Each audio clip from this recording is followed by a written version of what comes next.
Hi everyone. This week's internship update. One positive, exciting component was yesterday when I was at the gym with our manager slash trainer Joel Diaz.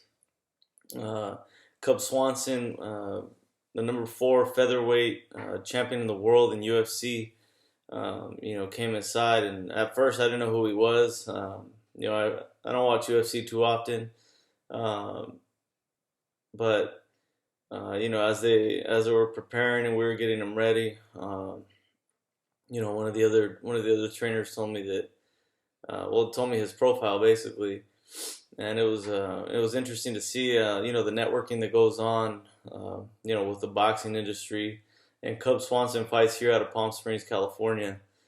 So he goes to our trainer to touch up on his boxing skills, and he's been with him. Uh, touching up on his boxing skills for about 9 years now. So he's his go-to guy for the boxing side of the UFC to hone in on those skills. So a network opportunity. I met Cub Swanson. Uh, you know, hopefully we see him in the gym a little more often, and hopefully maybe in the future he has a job opportunity. They told me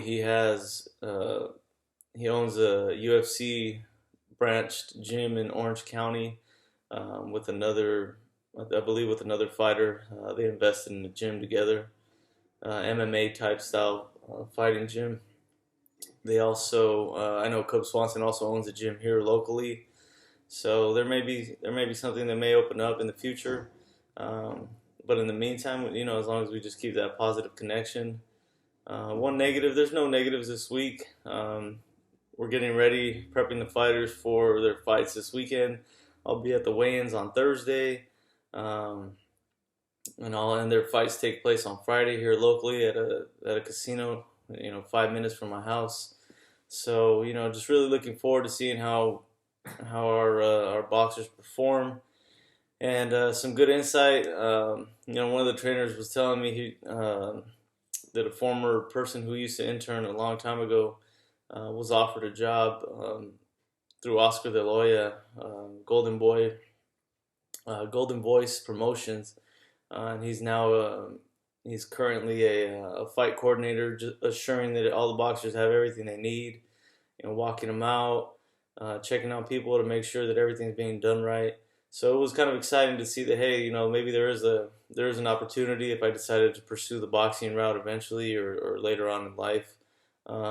So again, just these network opportunities here in the boxing world, they just seem to keep coming. I mean, there's people for everything. There's managers calling us, for um, different opportunities or interests of training certain athletes.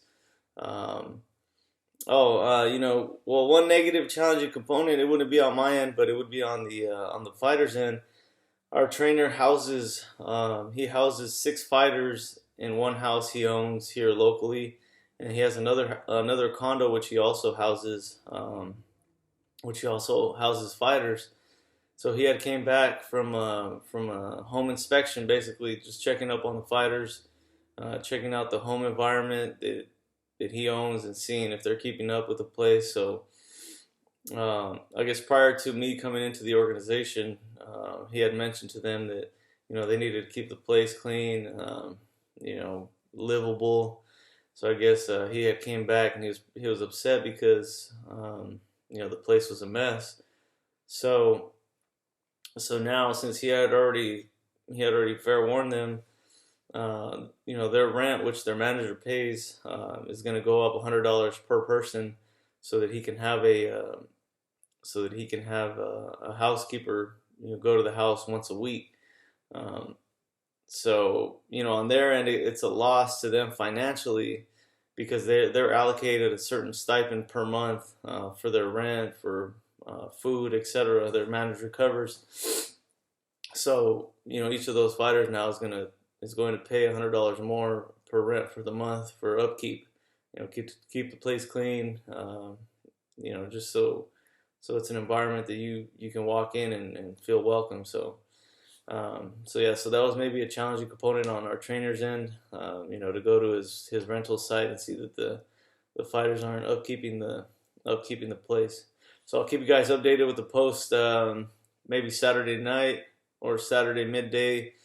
Uh, after the fights take place on Friday, and let you guys know how it went.